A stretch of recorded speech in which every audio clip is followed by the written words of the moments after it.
And a straitjacket on real spending reform. Who said that? Well, that's what Senator Lindsey Graham is calling Speaker Boehner's debt limit plan. So why is the senator, a fellow Republican, opposed to it? Joining us, Senator Lindsey Graham. Good evening, sir. And you're opposed to the Boehner bill. Yeah, Senator McCain, I think, nailed it. The only way Washington will change is a balanced budget amendment of the Constitution.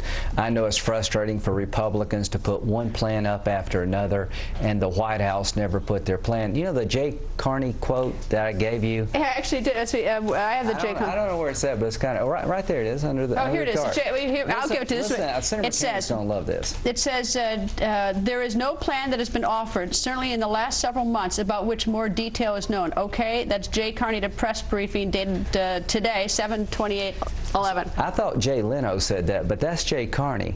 He's saying there's no plan in Washington where the details are better known than President Obama's plan.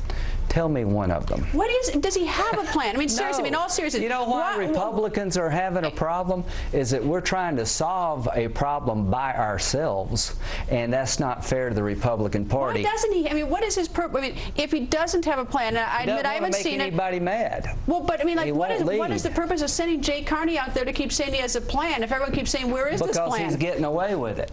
Because in this town, nobody's holding him accountable like we're holding each other accountable. I love John McCain. We have a difference here. I do believe that the balanced budget amendment could pass if we had enough time to take the case to the American people. There are 20 Democratic senators who are on record saying I support it. I would like to have a couple of months where we run ads in those states, where we have rallies in those states, and say to that Democratic senator, don't say things if you don't mean it. So there are the votes in the Senate if we go after them. In 1997, we fell by one vote in the Senate.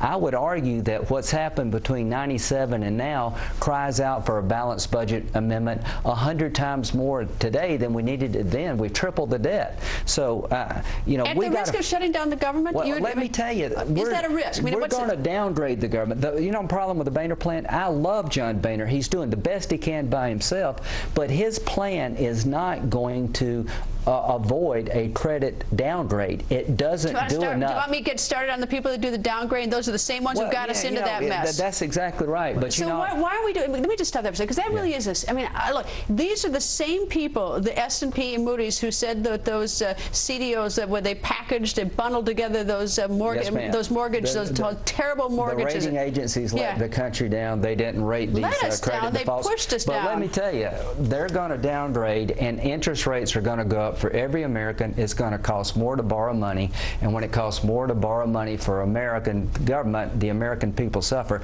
So I want a plan that fixes the problem. And in 1995, we came close to changing the country. The problem I had in 1995 is that we folded because of the ads being run about somebody couldn't go to the Smithsonian. In Stephanopoulos' book, they said if we'd went one more day. So to Republicans out there, you won the right to come up here to change this country. Fight for it. We have not yet had the fight to take our Democratic friends to task and hold them accountable for lack of a plan and for saying one thing and doing another when it comes to balanced budget. Man, I'm a reasonable guy, but this behind-the-door negotiations that you've talked about has frustrated people like me. I want to take this argument about how to save America from becoming Greece to the streets and have a chance to get the American people involved. We have yet to do that. So let's have a temporary debt ceiling increase and be able as Republicans to come back with another form of cut, cap, and balance and take this fight to the American people. What's temporary to you? A week or 2 weeks or a month? A few months to the end of September, maybe. I don't know the time period. And you might come back with another cut, cap, and balance. Well, you know what that means? You're negotiating against yourselves because your last one was shut down. You know what it means? It means that we have yet another plan that gets America out of debt, and no Democrat is going to get away forever with saying no. So here's what we haven't done. We haven't taken the case to the American people. We've had behind-the-scenes negotiations that ended, and everybody's looking around with August 2nd deadline. Let's get some time to construct a balanced budget amendment, a cut and cap program, and take it to the American people and see if some of our Democratic colleagues will acknowledge that if we raise the debt ceiling without addressing why we're in debt, we're going to become Greece. The goal is not to raise the debt ceiling. The goal is to raise the debt ceiling and save America from bankruptcy.